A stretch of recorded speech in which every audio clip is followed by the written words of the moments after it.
Nunca imaginé que las peores palabras de mi vida saldrían de la boca del hijo al que dediqué 40 años de sacrificios, frente a 50 personas, en el día que se suponía celebraba mi existencia como padre de su vida. Antes de continuar, suscríbete y activa la campanita porque cada día publicamos nuevas historias. Deja tu like y cuéntanos en los comentarios desde qué ciudad y país. Me llamo Baltasar Ochoa Villar. Tengo 68 años y trabajé toda mi vida como contador en una empresa mediana de Valencia.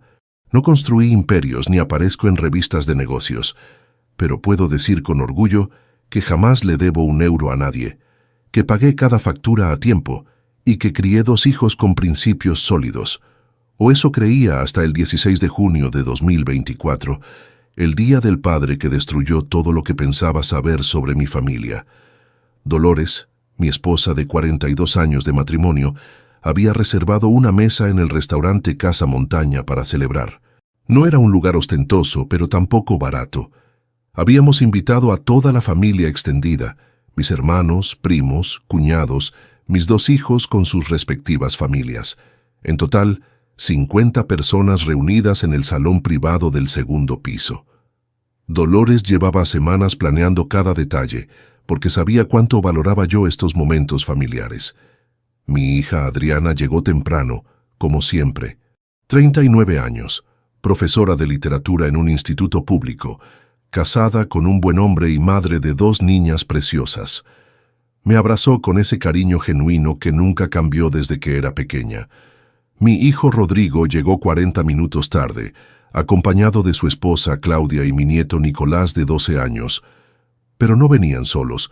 Detrás de ellos entraba Gustavo Paredes Domínguez, el padre de Claudia, con su presencia imponente de empresario exitoso. Gustavo tiene 70 años y es dueño de Construcciones Paredes, una de las empresas más grandes de la región valenciana. Hombre alto, cabello blanco perfectamente peinado, traje que probablemente costaba más que mi salario de 3 meses cuando trabajaba. No es mala persona, he de admitirlo. En las pocas ocasiones que coincidimos, siempre fue educado y respetuoso. Pero había algo en cómo Rodrigo lo miraba, una admiración casi enfermiza que me inquietaba desde hacía años. El almuerzo transcurrió con normalidad al principio. Se sirvió la paella tradicional. El vino fluía. Las conversaciones se mezclaban en ese murmullo cálido de las reuniones familiares. Yo estaba sentado en la cabecera de la mesa principal, Dolores a mi derecha, Adriana a mi izquierda. Rodrigo se había ubicado estratégicamente al lado de Gustavo, en la otra punta del salón, algo que no pasó desapercibido para mí pero que intenté ignorar. Cuando llegó el momento de los brindis, mi hermano menor se levantó primero y dijo unas palabras emotivas sobre la paternidad y los sacrificios que hacemos por nuestros hijos. Luego fue el turno de Adriana, quien habló con voz quebrada sobre cómo le enseñé a valorar la honestidad por encima del dinero, las personas por encima de las posesiones. Varios familiares se secaban las lágrimas. Yo mismo sentía un nudo en la garganta.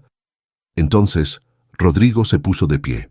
Mi hijo de 42 años, al que pagué una universidad privada trabajando en 2 empleos simultáneos durante 5 años. El niño que llevé en hombros por el barrio del Carmen los domingos. El joven que me llamaba llorando desde la residencia universitaria cuando tenía problemas. Ese mismo hombre se levantó de su silla con una copa de vino en la mano y el salón entero guardó silencio. Las primeras palabras fueron normales. Habló sobre la paternidad, sobre las lecciones de vida, sobre el paso del tiempo. Yo asentía esperando el momento emotivo que nunca llegó, porque entonces su tono cambió. Su expresión se endureció. Miró directamente hacia donde yo estaba sentado y lo que salió de su boca fue como un puñal directo al corazón. «Pero debo ser honesto en este día», dijo con voz más alta, atrayendo toda la atención. «No todos los padres son iguales. Hay padres que inspiran grandeza, que muestran el camino del verdadero éxito, que enseñan a sus hijos a conquistar el mundo y no solo a sobrevivirlo». Hizo una pausa dramática, volteando hacia Gustavo. «Y luego hay padres que te enseñan solo mediocridad, conformismo, a resignarte con una vida pequeña y sin ambiciones. El silencio que siguió fue sepulcral. Podía escuchar mi propio corazón latiendo en los oídos. Dolores tomó mi mano por debajo de la mesa, apretándola con fuerza. Adriana se había quedado paralizada con el tenedor a medio camino hacia su boca. «Papá», continuó Rodrigo mirándome directamente, y en sus ojos había algo que nunca antes había visto. Desprecio puro. Tú me diste techo y comida, cumpliste con lo básico, pero Gustavo me ha mostrado lo que significa realmente ser un hombre de éxito, alguien que deja huella en el mundo. Ojalá él fuera mi verdadero padre, no tú. Ojalá hubiera crecido en una casa donde se hablara de empresas y proyectos ambiciosos, no de facturas que apenas se pueden pagar y de pensiones miserables de jubilación. Las palabras siguieron saliendo de su boca, pero yo había dejado de escucharlas con claridad. Era como si estuviera bajo el agua.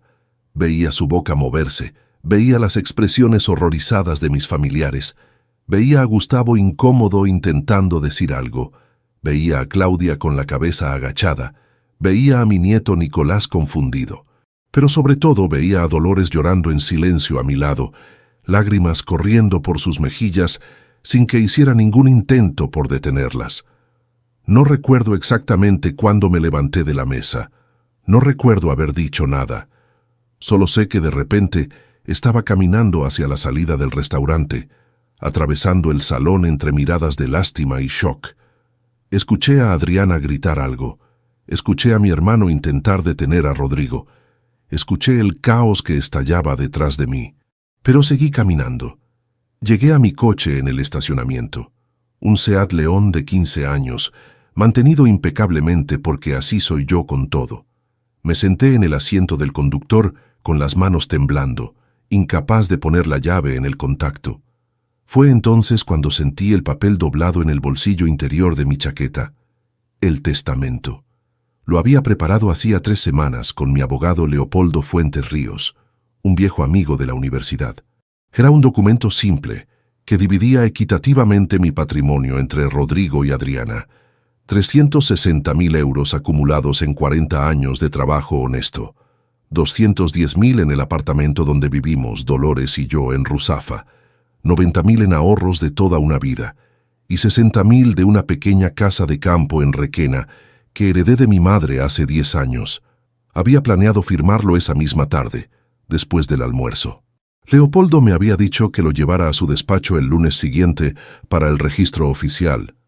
Pero yo lo había traído conmigo, pensando quizás mostrárselo a los chicos como símbolo de que aunque no fui rico, sí fui previsor y responsable. ¡Qué ironía! Saqué el documento del bolsillo y lo miré durante largos minutos. Allí estaba, en letra impresa, cláusula tercera. El patrimonio se dividirá en partes iguales entre los hijos Rodrigo Ochoa Méndez y Adriana Ochoa Méndez. Mis manos ya no temblaban.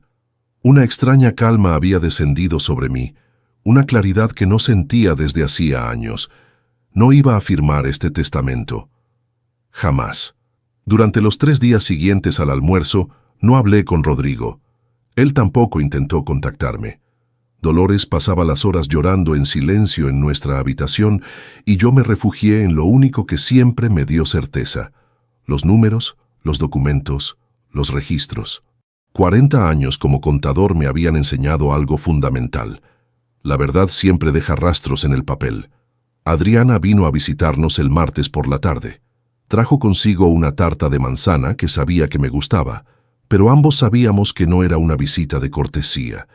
Se sentó frente a mí en la mesa de la cocina, el mismo lugar donde le ayudaba con las tareas de matemáticas cuando tenía 10 años. Sus ojos estaban rojos de llorar. «Papá, tengo que contarte algo», comenzó con voz temblorosa.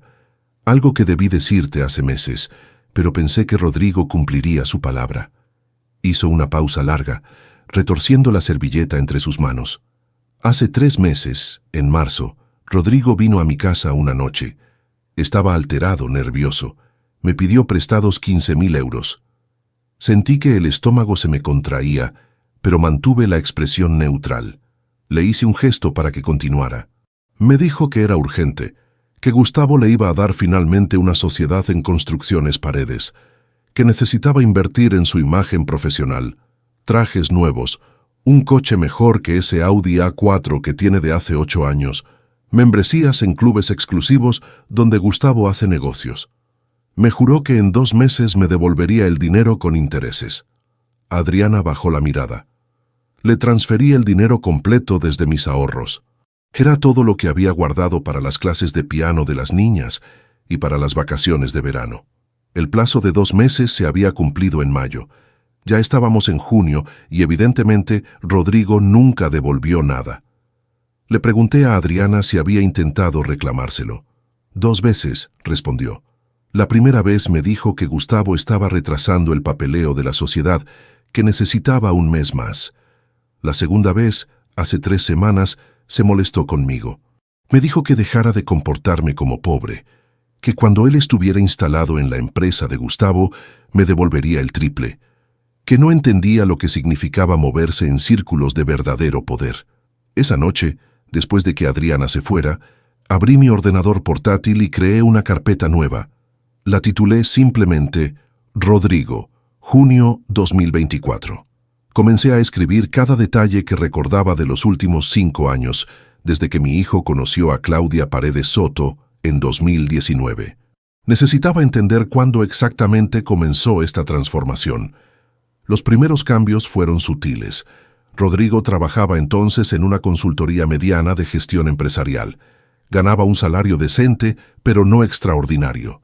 Cuando empezó a salir con Claudia, comenzó a hacer comentarios sobre oportunidades de crecimiento y contactos importantes. En la cena de Navidad de 2019, nos habló por primera vez de Gustavo con esa admiración exagerada que me incomodó. Recordé una conversación específica de febrero de 2020, justo antes de que la pandemia cambiara todo. Rodrigo vino a casa para pedir consejos sobre la boda que planeaba con Claudia. O al menos eso dijo. En realidad pasó 2 horas hablando sobre los proyectos de construcciones paredes, sobre cómo Gustavo había construido un imperio desde cero, sobre las propiedades que poseía en toda la comunidad valenciana. Cuando intenté cambiar de tema hacia la ceremonia de boda, pareció irritado. Durante la pandemia de 2020, las visitas se volvieron escasas, pero era comprensible por las restricciones. Sin embargo, cuando todo volvió a la normalidad en 2021, Rodrigo no retomó la costumbre de las comidas dominicales que habíamos mantenido durante años. Siempre tenía excusas: comidas con la familia de Claudia, compromisos sociales, eventos de networking. La palabra networking apareció cada vez más en su vocabulario. En 2022 hubo un episodio que ahora cobraba nuevo significado. Era el cumpleaños de Dolores, 64 años. Organizamos una cena sencilla en casa, Adriana con su familia, Rodrigo con la suya, mis hermanos. Gustavo no estaba invitado porque era una celebración íntima. Recuerdo que Rodrigo llegó tarde, se quedó menos de 2 horas y pasó la mayor parte del tiempo revisando su teléfono móvil. Cuando Dolores sopló las velas de su tarta, él ni siquiera estaba en el salón. Había salido al balcón para atender una llamada. Pero el verdadero punto de quiebre llegó en 2023. Adriana me recordó algo que yo había minimizado en su momento. En el bautizo de mi nieta menor en abril de ese año, Rodrigo evitó presentarme a varios de sus conocidos que habían asistido. Los presentó a Gustavo con entusiasmo, describiéndolo como un mentor y figura paterna. Pero cuando esas mismas personas preguntaron por mí, Rodrigo murmuró vagamente que yo era contador jubilado y cambió de tema rápidamente. Comencé a hacer llamadas discretas. Tengo un primo, Javier Ochoa, que trabaja en el sector de la construcción como ingeniero y conoce el ambiente empresarial de Valencia. Lo invité a tomar un café en un bar cerca de la Estación del Norte. Le pregunté casualmente qué sabía de Rodrigo y su relación con Construcciones Paredes. Javier me miró con cierta incomodidad antes de responder. Baltasar, tu hijo es conocido en el sector, pero no precisamente por méritos profesionales. La gente lo llama el yerno ansioso. Se presenta en todos los eventos donde aparece Gustavo. Intenta participar en conversaciones técnicas donde claramente no tiene conocimiento y básicamente actúa como si ya fuera parte de la empresa cuando todo el mundo sabe que Gustavo lo mantiene a distancia educada. Esas palabras me golpearon con fuerza. Le pedí que me explicara mejor. Mira, Gustavo Paredes es un hombre respetado precisamente porque no mezcla familia con negocios de manera irresponsable. Su empresa tiene profesionales competentes en todos los niveles. Rodrigo no tiene formación en construcción, arquitectura, ingeniería, ni gestión de proyectos de esa magnitud. Lo que tu hijo no entiende es que Gustavo lo invita a ciertos eventos porque es el esposo de su hija, por cortesía familiar, no porque tenga intenciones de incorporarlo al negocio. Esa revelación me llevó a una investigación más profunda. Contacté con otro antiguo compañero de la universidad, Enrique Mora, que ahora trabajaba en banca corporativa y tenía acceso a información sobre movimientos empresariales. Le pregunté específicamente si había algún registro de Rodrigo Ochoa Méndez asociado formalmente a Construcciones Paredes. La respuesta llegó 2 días después por correo electrónico. No había ningún registro. Rodrigo no aparecía en consejos de administración, no figuraba como accionista, no tenía contratos laborales con la empresa. Nada. Todo había sido una fantasía, o peor aún, una mentira deliberada. Pero necesitaba más evidencias. Abrí mi cuenta bancaria online y revisé los últimos 5 años de transferencias. Encontré algo que me heló la sangre. Desde 2020 yo había estado enviándole a Rodrigo transferencias mensuales de 300 euros. No eran cantidades enormes, pero sumaban 13.500 euros en 4 años y medio. El concepto siempre era el mismo: ayuda temporal. Le había preguntado varias veces si seguía necesitando ese apoyo, y él siempre respondía que sí, que los gastos en Valencia eran altos, que estaba invirtiendo en su carrera profesional.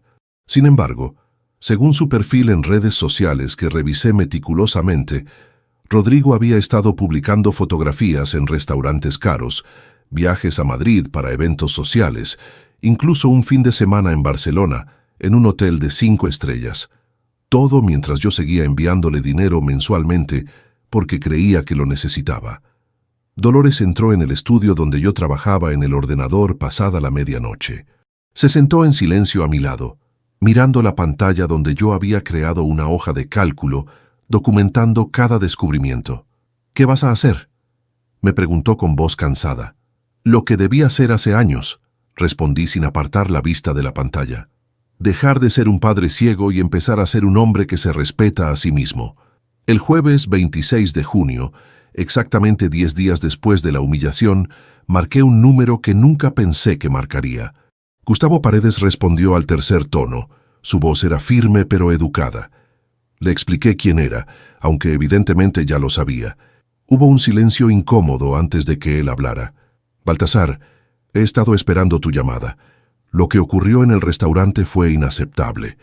Quiero que sepas que intenté detener a Rodrigo esa tarde, pero ya había salido de control. Su tono era genuino, sin la condescendencia que hubiera esperado de un hombre de su posición. Necesitamos hablar. ¿Puedes venir mañana a las 10 de la mañana a mis oficinas en Paterna? Esa noche apenas dormí. Preparé mentalmente cada pregunta, cada escenario posible. A las 9 de la mañana del viernes ya estaba conduciendo hacia el polígono industrial de Paterna, donde Construcciones Paredes tenía su sede central. El edificio era imponente. 4 plantas de cristal y acero, con el logo de la empresa brillando en la fachada. El estacionamiento estaba lleno de vehículos de alta gama. Mi viejo Seat León parecía completamente fuera de lugar. La recepcionista me esperaba. Me guió a través de pasillos decorados con fotografías de proyectos completados, centros comerciales, edificios residenciales, infraestructuras públicas. Llegamos a una oficina espaciosa en la última planta. Gustavo estaba de pie junto a una ventana que daba vista a toda la zona industrial. Se giró cuando entré y me extendió la mano con firmeza.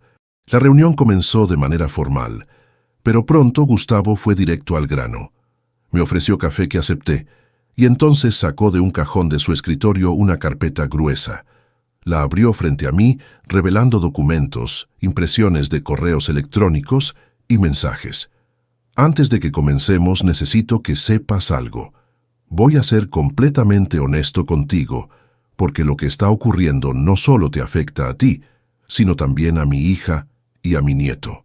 Rodrigo ha estado construyendo una versión falsa de la realidad durante años, y yo fui demasiado educado para confrontarlo directamente hasta ahora.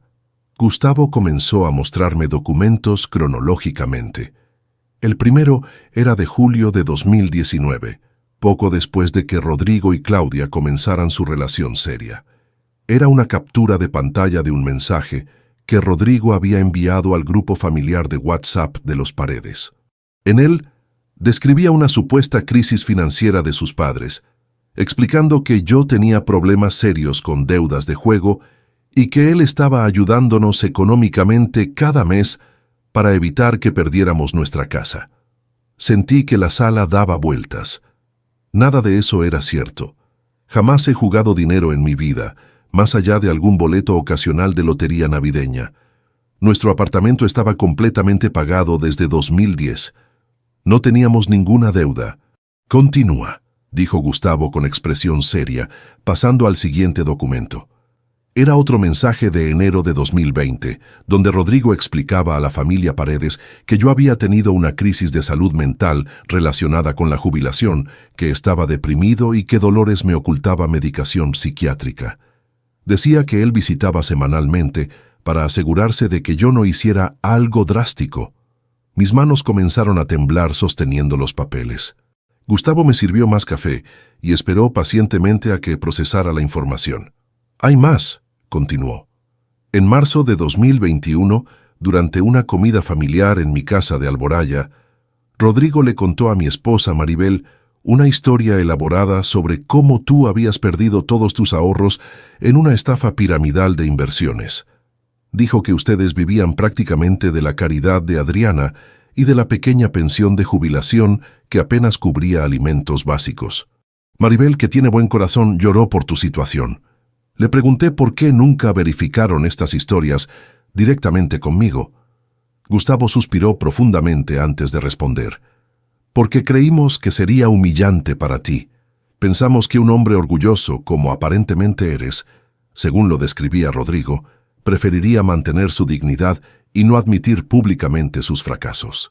Así que decidimos ser discretos, tratarte con respeto cuando coincidíamos, pero sin mencionar nada de lo que sabíamos. Ahora me doy cuenta de que fuimos ingenuos y que le permitimos a tu hijo construir un castillo de mentiras. Entonces, Gustavo sacó otro documento, este más reciente, de abril de 2024, apenas 2 meses antes del fatídico almuerzo. Era un correo electrónico que Rodrigo había enviado a Gustavo directamente, solicitando formalmente una posición ejecutiva en Construcciones Paredes. El mensaje estaba redactado con un tono de familiaridad inapropiada, como si la oferta ya existiera y solo faltaran detalles burocráticos. Rodrigo mencionaba que estaba listo para dejar su trabajo actual en la consultoría y asumir responsabilidades importantes en la empresa familiar, refiriéndose específicamente a Construcciones Paredes como nuestra empresa. La respuesta de Gustavo había sido diplomática pero clara. Le explicaba que la empresa tenía una estructura profesional consolidada, que todas las posiciones requerían experiencia específica en el sector de la construcción y que, aunque apreciaba su interés, no había ningún puesto disponible que se ajustara a su perfil. Le ofrecía, eso sí, un cargo junior en el Departamento de Relaciones Públicas, con salario de entrada y sin participación en decisiones estratégicas. ¿Sabes qué respondió tu hijo?, preguntó Gustavo. Me dijo que ese puesto estaba por debajo de sus capacidades, que él esperaba algo acorde a su posición como yerno del fundador, algo en el consejo directivo o al menos como director de algún departamento importante. Cuando le expliqué que eso era imposible sin méritos propios, dejó de responder mis mensajes durante semanas. Gustavo continuó revelando información que había recopilado discretamente durante los últimos meses. Había hablado con varios de sus contactos en el sector empresarial valenciano que conocían a Rodrigo de eventos sociales. Todos coincidían. Mi hijo se presentaba como futuro socio de Construcciones Paredes Insinuaba que estaba involucrado en decisiones importantes de la empresa y utilizaba el apellido Paredes, como si fuera propio para abrir puertas y generar credibilidad. «Hay algo más que debes saber», agregó Gustavo, su voz bajando de tono. En marzo de este año, Rodrigo intentó usar mi nombre y el de mi empresa para obtener un préstamo personal de 50.000 euros en una entidad bancaria. Puso como aval su supuesta posición en Construcciones Paredes. El gerente del banco, que es amigo mío personal, me llamó para verificar la información. Obviamente le dije la verdad, que Rodrigo no trabaja para mí, ni tiene ninguna relación contractual con mi empresa. El préstamo fue denegado. Esa información me impactó profundamente. 50.000 euros. ¿Para qué querría esa cantidad alguien que supuestamente estaba a punto de convertirse en ejecutivo de una gran empresa? Entonces recordé los 15.000 euros que le había pedido prestados a Adriana. La imagen comenzaba a aclararse. Mi hijo estaba viviendo muy por encima de sus posibilidades reales, manteniendo una fachada de éxito que no existía. Le pedí a Gustavo permiso para grabar nuestra conversación restante. Él aceptó sin dudarlo. Incluso repitió los puntos principales más despacio para que quedaran registrados claramente en mi teléfono móvil. Hablamos durante casi 3 horas. Me explicó que nunca tuvo intención de incorporar a Rodrigo en roles importantes porque veía claramente su falta de preparación y su actitud superficial hacia el trabajo. «Invito a tu hijo a ciertos eventos», explicó Gustavo, «porque es el esposo de mi hija y el padre de mi nieto. Eso es protocolo familiar, no profesional». Pero Rodrigo interpreta cada invitación como validación de su fantasía. He intentado ser claro sin ser cruel, pero evidentemente no funcionó. Antes de irme, Gustavo me entregó una copia de toda la documentación que me había mostrado. También me dio algo inesperado, una carta firmada y sellada, donde explicaba formalmente que Rodrigo Ochoa Méndez no ha tenido nunca, ni tendrá ninguna posición, sociedad o relación laboral con Construcciones Paredes, más allá de ser el esposo de su hija Claudia. Al despedirnos en la puerta de su oficina, Gustavo puso una mano en mi hombro. «Baltasar, siento mucho lo que está ocurriendo. No mereces esto. Tu hijo está confundido sobre lo que significa el verdadero éxito. Yo construí esta empresa con 50 años de trabajo duro, sacrificios y decisiones difíciles. No es algo que se hereda automáticamente por casarse con la persona correcta». Conduje de regreso a casa con la carpeta de documentos en el asiento del pasajero. Ya no quedaban dudas. Mi hijo había construido una vida entera basada en mentiras. Había difamado a su propia familia para elevar su estatus ante los Paredes y había humillado públicamente al padre que sacrificó todo por él. Ya sabía exactamente qué tenía que hacer. El lunes 2 de julio llamé a Leopoldo Fuentes Ríos, mi abogado y amigo desde los tiempos de universidad. Le expliqué brevemente la situación y le pedí una reunión urgente. Su bufete estaba ubicado en una calle tranquila del barrio de Ruzafa, a solo 15 minutos, caminando desde mi apartamento. Llegué con la carpeta que Gustavo me había entregado y con mi ordenador portátil donde tenía documentada toda mi investigación. Leopoldo tiene 55 años, cabello gris y una reputación impecable en derecho sucesorio y familiar. Nos conocimos en 1987 en la Facultad de Económicas, aunque él después cambió a Derecho. Siempre fue meticuloso y directo, cualidades que yo valoraba enormemente. Cuando terminé de explicarle toda la historia, extendiendo documentos sobre su escritorio, permaneció en silencio durante varios minutos, leyendo cada papel con atención. «Esto es más grave de lo que pensaba», dijo finalmente. «No solo tienes un hijo que te humilló públicamente, sino uno que ha cometido fraude moral contra ti y contra la familia Paredes. Las mentiras sobre tus supuestas deudas de juego, problemas mentales y crisis financiera podrían considerarse difamación si quisieras llevar esto por vía legal».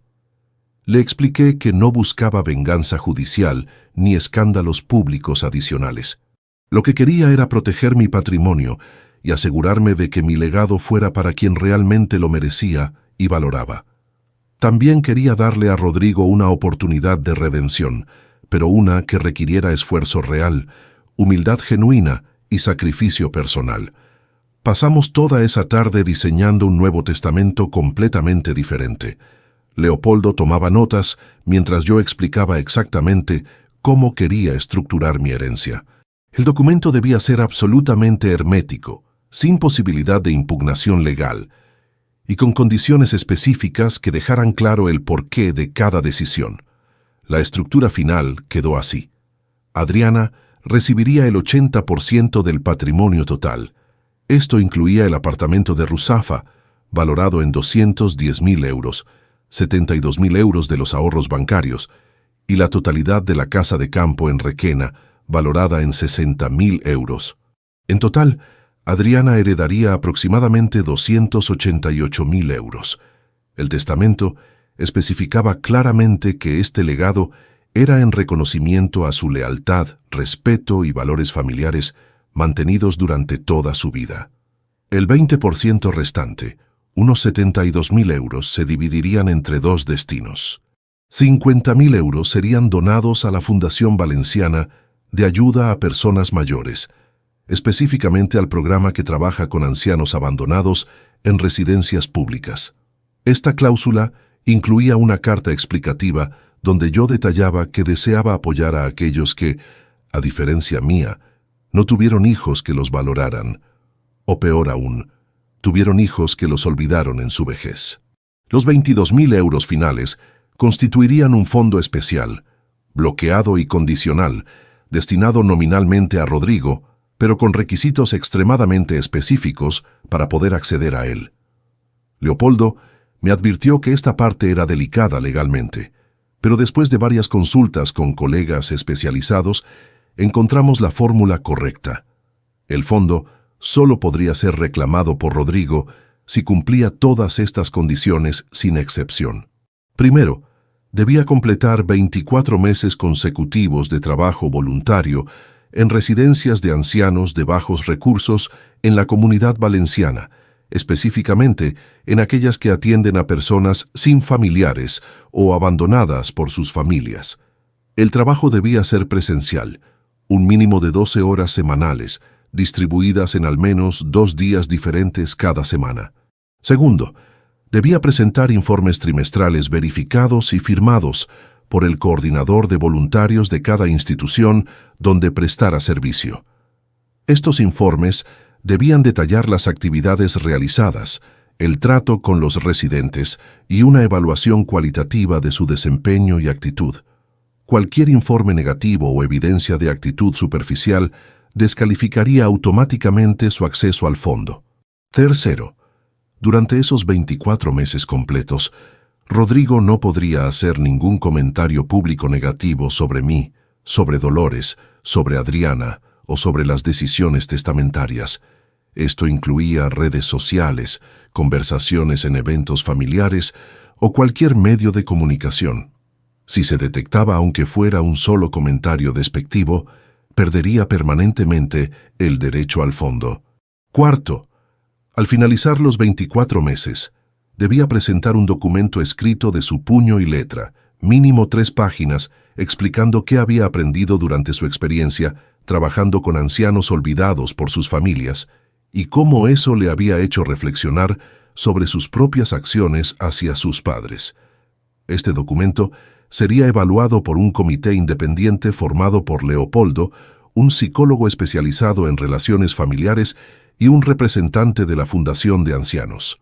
Si Rodrigo cumplía absolutamente todo, recibiría los 22.000 euros, pero no de forma inmediata. El dinero sería liberado en pagos mensuales de 1.000 euros durante 22 meses, asegurando que mantuviera un comportamiento consistente incluso después de completar el servicio voluntario. Si en cualquier momento durante esos 22 meses posteriores volvía a mostrar conductas irrespetuosas o mentía públicamente sobre su familia, los pagos se detendrían inmediatamente y el remanente iría directamente a la Fundación de Ancianos. Leopoldo redactó cada cláusula con lenguaje legal preciso.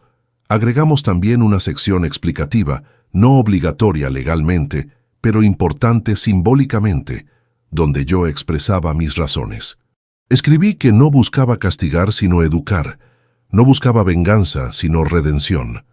Expliqué que un hijo que humilla públicamente a su padre necesita entender el valor de la humildad, el servicio y el respeto hacia aquellos que la sociedad considera invisibles o fracasados. Mientras Leopoldo trabajaba en los detalles finales del documento, yo me ocupé de otro asunto igualmente importante. Llamé a mi compañía de seguros de vida. Tenía una póliza contratada en 1995, cuando Rodrigo tenía apenas 13 años y Adriana 10. La póliza garantizaba 200.000 euros en caso de mi fallecimiento, y originalmente ambos hijos eran beneficiarios compartidos al 50% cada uno. El agente de seguros, un hombre mayor llamado Vicente Soria, que me atendía desde hacía casi 30 años, procesó mi solicitud de cambio de beneficiarios. La nueva distribución establecía que Dolores recibiría el 50% como beneficiaria principal. Adriana recibiría el 40% y el 10% restante iría a la Fundación de Ancianos. Rodrigo quedaba completamente excluido. Vicente me preguntó si estaba seguro de esta decisión. Le expliqué brevemente, sin entrar en detalles dolorosos, que mi hijo había demostrado no valorar los sacrificios familiares y que prefería que mi legado asegurador fuera para quienes sí apreciaban lo que yo representaba. Vicente asintió comprensivamente y procesó los cambios oficialmente ese mismo día. El siguiente paso era más complicado emocionalmente. La casa de campo en Requena que heredé de mi madre en 2014 había sido mi proyecto para el futuro. Durante años la mantuve pensando que algún día Rodrigo podría gestionarla, quizás convertirla en un pequeño negocio de turismo rural o simplemente usarla como refugio familiar. Le había mencionado esto varias veces durante sus visitas antes de 2019, y él mostraba interés genuino entonces. Ahora comprendía que ese interés probablemente estaba relacionado únicamente con el valor económico de la propiedad, no con ningún aprecio sentimental o proyecto significativo. Decidí que la casa iría completamente a Adriana en el Nuevo Testamento, pero también tomé una decisión adicional. Contacté con una inmobiliaria de Requena para evaluar la posibilidad de venderla antes de mi fallecimiento. El tasador vino a inspeccionar la propiedad el jueves 5 de julio.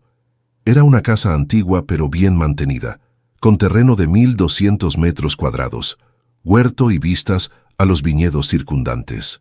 La tasación oficial fue de 62.000 euros, ligeramente superior a mi estimación original. Le pedí al agente inmobiliario que la pusiera en venta, pero sin urgencia, esperando el comprador adecuado que valorara la propiedad.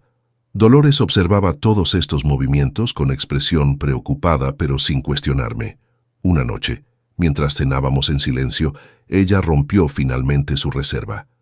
¿Crees que esto cambiará algo en Rodrigo?, me preguntó con voz cansada. ¿O solo profundizará su resentimiento?, le respondí con honestidad. No sabía qué efecto tendría. Quizás mi hijo reaccionaría con furia, con victimización, con más mentiras para justificar su comportamiento. O quizás, solo quizás, el shock de perder todo lo que daba por sentado lo despertaría de su fantasía y lo obligaría a confrontar quién se había convertido realmente. El viernes 13 de julio, exactamente 27 días después del almuerzo fatídico, Leopoldo me citó en su bufete para la firma oficial del Nuevo Testamento. Llegué acompañado de Dolores como testigo, y también estaba presente Adriana, quien necesitaba conocer oficialmente las disposiciones que la beneficiaban. Leopoldo leyó en voz alta cada cláusula, asegurándose de que todos comprendiéramos perfectamente las implicaciones legales. Firmé cada página con pulso firme. Dolores firmó como testigo. Adriana lloró silenciosamente cuando comprendió la magnitud de lo que estaba ocurriendo. No solo estaba recibiendo la mayor parte de la herencia, sino que estaba presenciando el fin de la relación, tal como la conocíamos, entre su hermano y su padre. Leopoldo registró oficialmente el documento esa misma tarde ante notario. Salimos del bufete al atardecer. Valencia estaba hermosa con esa luz dorada de julio. Caminamos los tres juntos hacia una cafetería cercana, donde pedimos chocolate con churros, una tradición familiar de décadas. Por primera vez en casi un mes sentí algo parecido a la paz. Había tomado el control de mi propia narrativa. Ya no era víctima pasiva de la crueldad de mi hijo.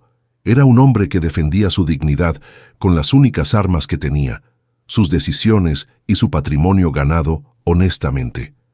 Esperé hasta el lunes 22 de julio para contactar a Rodrigo. Fue una espera calculada, dejando que pasara más de un mes desde la humillación del restaurante. Quería que él se sintiera seguro, que creyera que quizás yo había aceptado pasivamente su desplante, que las cosas simplemente volverían a una normalidad distante como había sido en los últimos años. Le envié un mensaje de texto simple y directo solicitando una reunión en mi casa para el miércoles 24 de julio a las 6 de la tarde. Asunto importante que requería su presencia. Rodrigo respondió 3 horas después con un escueto mensaje confirmando su asistencia. No preguntó de qué se trataba, no ofreció disculpas por lo ocurrido, ni siquiera preguntó cómo estábamos Dolores y yo después de aquella tarde devastadora. Esa indiferencia me confirmó que había tomado las decisiones correctas. Preparé meticulosamente el encuentro. Leopoldo estaría presente como representante legal y testigo oficial. Dolores también participaría, no solo como esposa, sino como testigo de 42 años de matrimonio y sacrificios compartidos. Organicé todos los documentos en carpetas separadas, una con las evidencias de las mentiras de Rodrigo recopiladas por Gustavo, otra con los registros bancarios de transferencias que le había enviado durante años, otra con el testimonio de Adriana sobre el préstamo no devuelto, y finalmente, el Nuevo Testamento oficialmente registrado. El miércoles llegó con un calor sofocante, típico de Julio Valenciano. Dolores había limpiado la casa obsesivamente durante 2 días, como si recibir a nuestro hijo para esta confrontación requiriera un escenario impecable. A las 5:45 ya estábamos los 3 sentados en el salón. Leopoldo con su maletín de documentos legales, Dolores con las manos entrelazadas sobre su regazo y yo repasando mentalmente cada punto que necesitaba abordar. Rodrigo llegó puntual a las 6 en punto. Lo escuché estacionar su Audi en la calle, sus pasos subiendo las escaleras del edificio. Cuando abrí la puerta, me impactó verlo tan tranquilo, casi despreocupado. Vestía ropa casual cara, gafas de sol de marca colgando de su camisa, el cabello perfectamente peinado. Entró saludando brevemente, y su expresión cambió al ver a Leopoldo sentado formalmente con documentos frente a él. «¿Qué es esto, papá? ¿Una reunión legal?», preguntó con tono entre confundido e irritado. Le indiqué que se sentara en el sofá individual frente a nosotros. Él obedeció lentamente, mirando alternativamente a cada persona presente. Comencé sin preámbulos, con voz controlada pero firme. Le expliqué que durante el último mes había estado investigando sistemáticamente su vida, sus mentiras y sus acciones durante los últimos 5 años. Abrí la primera carpeta y extraje las capturas de pantalla de los mensajes que había enviado a la familia Paredes. Puse frente a él la evidencia de sus mentiras sobre mis supuestas deudas de juego, problemas mentales y crisis financiera. Rodrigo palideció visiblemente mientras leía. Esto está sacado de contexto», murmuró sin convicción. Le mostré entonces la carta oficial firmada por Gustavo Paredes, donde confirmaba que Rodrigo nunca tuvo, no tiene ni tendrá ninguna posición en Construcciones Paredes. Le mostré los correos electrónicos donde solicitaba cargos ejecutivos que le fueron negados. Le mostré el registro del intento de préstamo bancario usando fraudulentamente el nombre de la empresa de Gustavo como aval. Con cada documento que aparecía sobre la mesa, Rodrigo se hundía más en el sofá. Intentó justificarse varias veces, balbuceando explicaciones incoherentes sobre malentendidos, sobre presiones sociales, sobre cómo yo no entendía el mundo empresarial moderno. Leopoldo tomaba notas de cada palabra, registrando oficialmente sus reacciones. Entonces, saqué los extractos bancarios. Le mostré las 135 transferencias de 300 euros cada una que le había enviado desde enero de 2020 hasta junio de 2024. 13.500 euros en total. Le pregunté directamente para qué había usado ese dinero si supuestamente estaba a punto de convertirse en ejecutivo de una gran empresa. Rodrigo no respondió. Su mirada estaba fija en el suelo. Dolores intervino entonces, con voz quebrada pero clara. Le recordó a Rodrigo los años que yo trabajé en 2 empleos simultáneamente para pagar su universidad privada. Las noches que llegaba exhausto a casa después de 12 horas de trabajo. Los veranos sin vacaciones familiares, porque cada euro se destinaba a su educación. Las veces que vendimos cosas personales de valor para cubrir sus gastos extraordinarios cuando estudiaba. Finalmente, saqué el testimonio escrito de Adriana sobre los 15.000 euros que le había pedido prestados y nunca devuelto. Rodrigo intentó protestar, diciendo que tenía intención de devolverlos, que solo necesitaba más tiempo. Le corté la palabra con firmeza. El plazo había sido 2 meses. Ya habían pasado 4. Adriana había tenido que cancelar las vacaciones de verano de sus hijas por culpa de ese dinero desaparecido. Y ahora llegamos a lo más importante, dije sacando la última carpeta.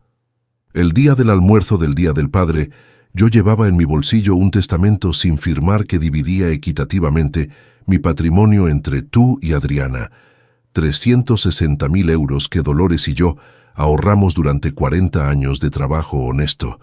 Ese testamento nunca fue firmado. Coloqué frente a él el Nuevo Testamento oficialmente registrado. Leopoldo leyó en voz alta las cláusulas principales mientras Rodrigo escuchaba con expresión cada vez más horrorizada.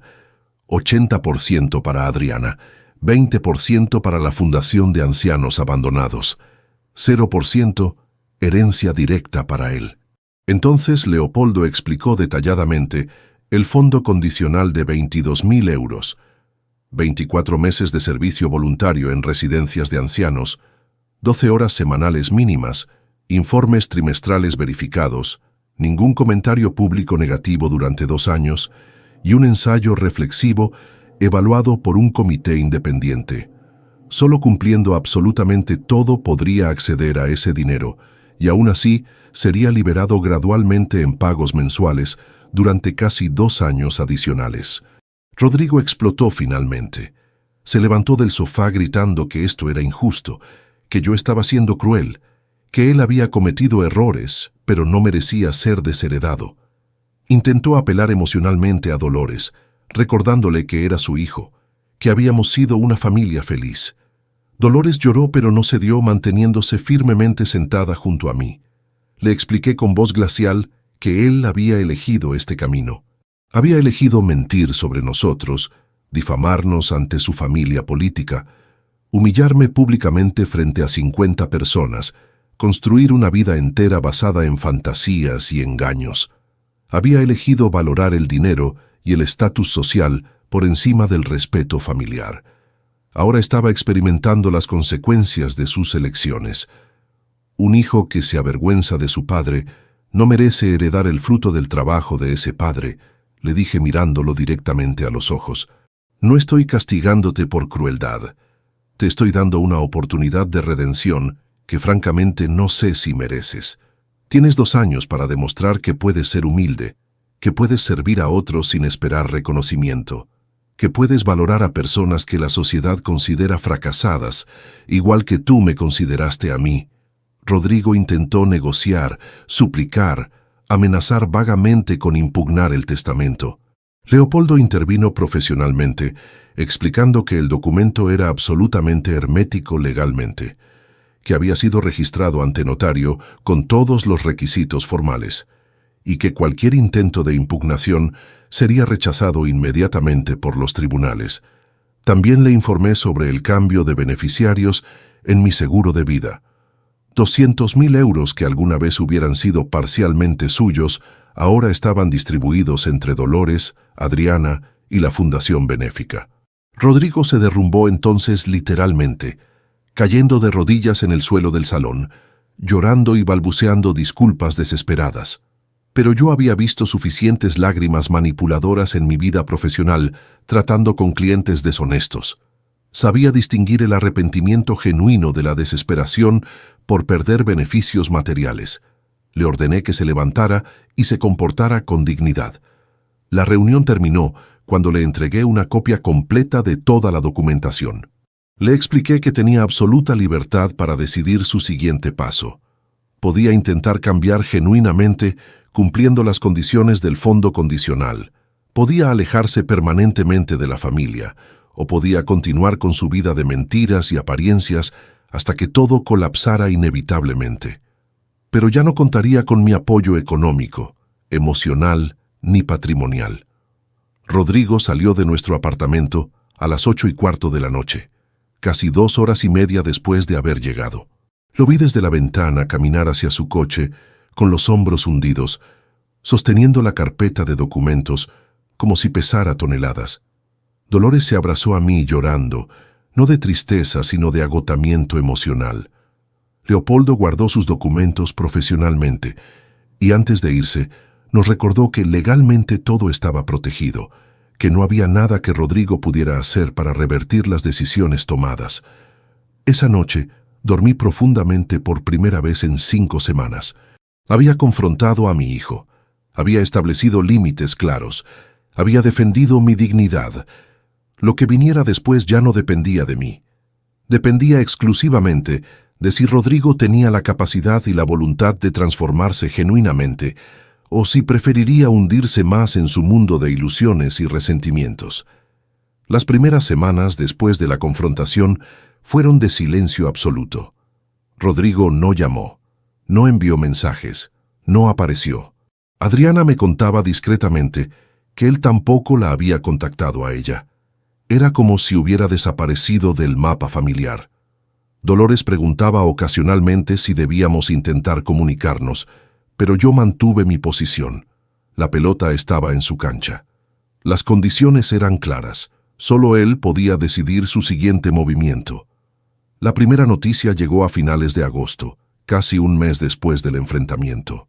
No vino de Rodrigo, sino de Claudia. Ella llamó a Dolores una tarde. Su voz sonaba cansada y dolida. Explicó que después de hablar con su padre Gustavo y conocer toda la verdad sobre las mentiras de Rodrigo, había tomado la decisión de pedir el divorcio. No podía continuar casada con alguien que había difamado a su propia familia, que había usado el nombre de su padre para intentos fraudulentos y que básicamente había construido su matrimonio sobre una fantasía de grandeza que nunca existió. Claudia también reveló algo más. Rodrigo había perdido su empleo en la consultoría a principios de agosto. Aparentemente, su rendimiento había decaído drásticamente. Llegaba tarde constantemente, cometía errores en proyectos importantes. Pero el verdadero problema era que sin la percepción de estar respaldado por Gustavo Paredes, Rodrigo había perdido el valor que creía tener. Los clientes que lo toleraban por sus supuestas conexiones empresariales dejaron de solicitarlo. La empresa prescindió de sus servicios con una indemnización mínima. Septiembre llegó con noticias más duras. Adriana me informó que Rodrigo había puesto en venta su apartamento en el barrio de Benimaclet. Era un piso de 3 habitaciones que habían comprado él y Claudia en 2021 con una hipoteca considerable. Con el divorcio en proceso y sin ingresos estables, Rodrigo no podía mantener los pagos mensuales. La venta era urgente, probablemente por debajo del valor de mercado. Necesitaba liquidez inmediata para pagar deudas acumuladas, incluyendo los 15.000 euros que aún debía a su hermana. Durante octubre mantuve distancia consciente de toda esta información. No sentía satisfacción con su caída, pero tampoco culpa. Eran las consecuencias naturales de años de decisiones irresponsables, mentiras acumuladas y una vida construida sobre apariencias insostenibles. Yo seguía con mi rutina. Paseos matinales con Dolores por el jardín del Turia, lecturas en la biblioteca municipal, almuerzos ocasionales con viejos amigos de la oficina. Había recuperado una paz que no sentía desde hacía años. La primera señal real de cambio llegó el 3 de noviembre. Recibí una llamada de Carolina Ruiz Pascual, coordinadora de voluntarios de la Residencia de Ancianos San Vicente, ubicada en el barrio de Patraix. Ella me explicó que un hombre llamado Rodrigo Ochoa Méndez se había presentado 2 semanas atrás solicitando realizar trabajo voluntario en la institución. Había completado todos los formularios necesarios, pasado las verificaciones de antecedentes requeridas y asistido a la capacitación obligatoria sobre trato con personas mayores. Carolina me llamaba porque Rodrigo había listado mi nombre como referencia familiar y contacto de emergencia. Ella quería verificar que yo conocía sus intenciones y que apoyaba su participación. Le expliqué honestamente la situación, que existía un fondo condicional que requería 24 meses de servicio voluntario verificado y que yo necesitaba confirmar que el trabajo fuera genuino, no una actuación para cumplir requisitos burocráticos. Carolina fue directa y profesional. Me explicó que llevaban 2 semanas observando a Rodrigo trabajando martes y jueves de 4 a 8 de la tarde. Inicialmente llegó con la actitud típica de voluntarios inexpertos, incómodo, inseguro de cómo interactuar con los residentes, claramente fuera de su zona de confort. Pero algo importante sucedió durante la segunda semana.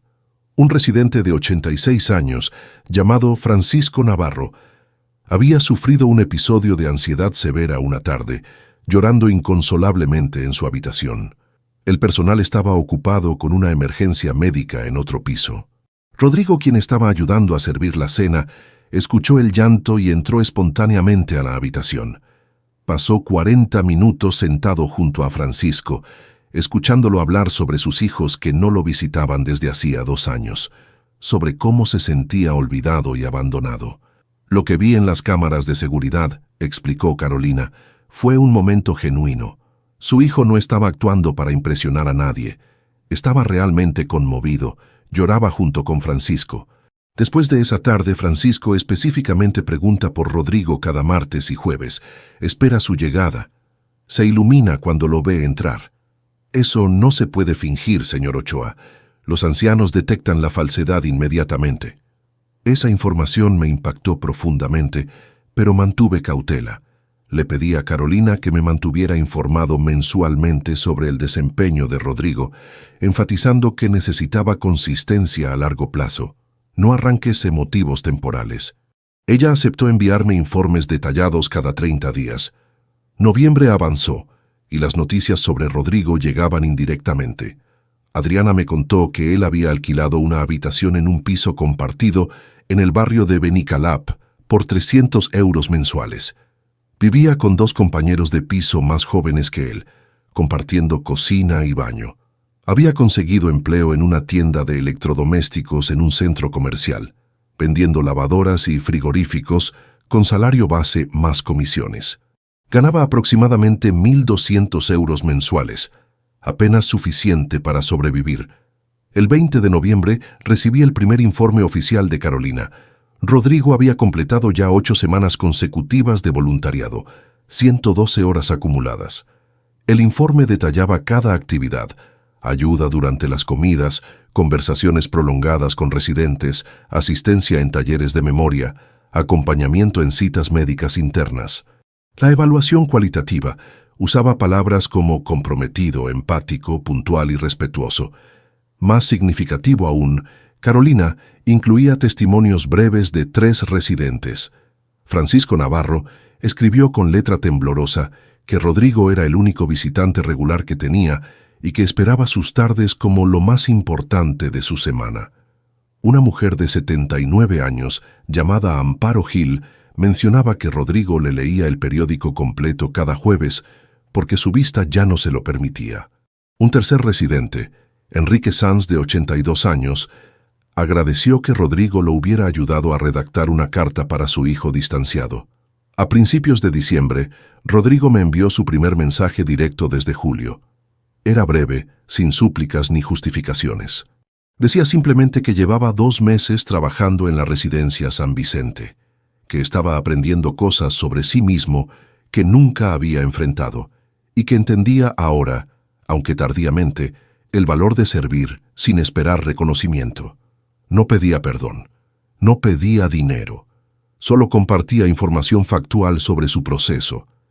Respondí de manera igualmente breve. Le confirmé que estaba recibiendo los informes de Carolina, que el trabajo parecía genuino hasta el momento, pero que 24 meses eran largos y la consistencia era lo único que importaba. Le recordé las condiciones. Ni un solo comentario negativo público sobre la familia durante 2 años completos. Él respondió con un simple reconocimiento de mensaje. El 19 de diciembre, un sábado por la tarde, escuché el timbre de nuestro apartamento. No esperábamos visitas. Dolores estaba en la cocina preparando caldo para la cena. Me asomé por la mirilla y vi a Rodrigo parado frente a la puerta. Había perdido peso, mucho peso. Su ropa era simple y económica, jeans desgastados y una chaqueta ligera inadecuada para el frío invernal. Su cabello estaba más largo de lo que lo había visto nunca, sin el peinado perfecto que solía llevar. Pero lo más notable era su expresión. No había rastro de la arrogancia que lo caracterizaba. Solo cansancio y algo parecido a la humildad. Abrí la puerta, pero no lo invité a pasar.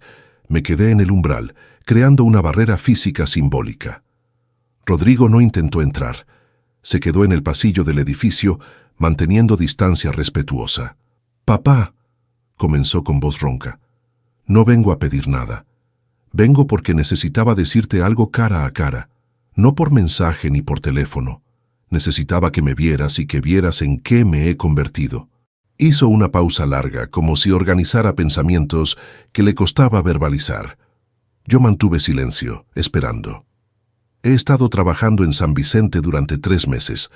Cada martes y jueves llego después de vender electrodomésticos todo el día.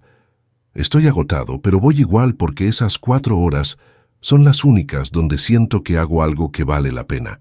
Francisco me contó la semana pasada que sus hijos dejaron de visitarlo porque decían que era aburrido, que solo hablaba de sus achaques, que no tenía nada interesante que aportar a sus vidas exitosas.